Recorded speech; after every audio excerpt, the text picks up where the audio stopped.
আজ আমি রান্না করেছিলাম শিম পাতুরি সর্ষে পোস্ত দিয়ে। বেশ 500-র মতন শিম নিয়ে নিয়েছি। শিমটাকে ভালো করে একটু ছোটো ছোটো করে কেটে নেবো। প্রথম দু সাইড ফেলে দিয়ে শিরাটা বাদ দিয়ে শিমগুলো টুকরো টুকরো করে কেটে নেবো। কেটে নিয়ে পরিষ্কার জলে প্রায় 2-3 বার ধুয়ে নেবো, একদম পরিষ্কার করে ধুয়ে রেখে দেবো। মশলায় নেব 2 চামচ সর্ষে আর 2 চামচ পোস্ত আর 1 চামচ সর্ষে।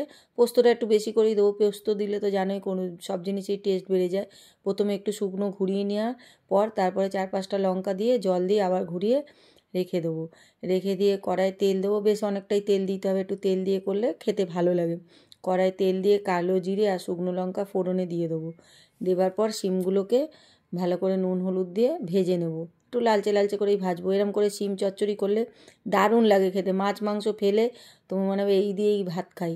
আর শীতের দিনে সবজি তুমি যেরামই করো না কেন, শীতের সবজির টেস্টই আলাদা, খুব ভালো লাগে খেতে। শীতের দিনে যে কোনো সবজি, আমার কর্তাবাবুর তো শিমের ঝাল প্রচুর প্রিয়। এরকম করে পাতুরি করে দিলে সরষে পোস্ত দিয়ে দারুণ খায়, ওনার আর কিচ্ছু না, একটু এইভাবে করে দিলেই খেয়ে নেবে। শিমগুলোকে একটু লালচে লালচে করে ভেজে নেবে। ভেজে নিয়ে যে মশলাটা পেস্ট করে রাখবো ওটাকে দিয়ে বেশ অল্প করে কষবে। আমি পোস্ত বেশি কষি না, সরষে পোস্ত এমনি বেশি কষে না। তারপরে একটু নেড়ে চেড়ে নিয়ে দিয়ে দেবে একটু লঙ্কার গুঁড়ো আর চিনি, ব্যালেন্সের জন্য চিনি দিয়ে দেবে। চিনি না দিলে ভালো লাগবে না, হালকা করে চিনি দিয়ে বেশ কিছুক্ষণ নাড়তে থাকবে। যখন শুকিয়ে শুকিয়ে আসবে তখন ধনেপাতা দিয়ে নামিয়ে নেবে। এত সুন্দর খেতে লাগে।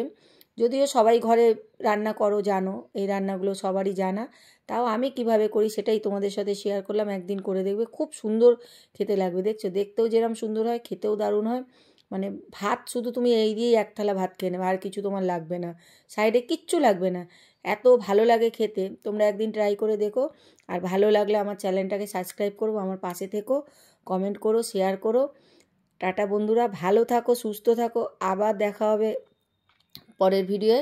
আর অবশ্যই এই শিমের পাতুরিটা করে খেয়ে দেখো, খেয়ে কেমন লাগে তারপরে কমেন্ট করে জানিও যে না সত্যি টেস্ট হয়েছে।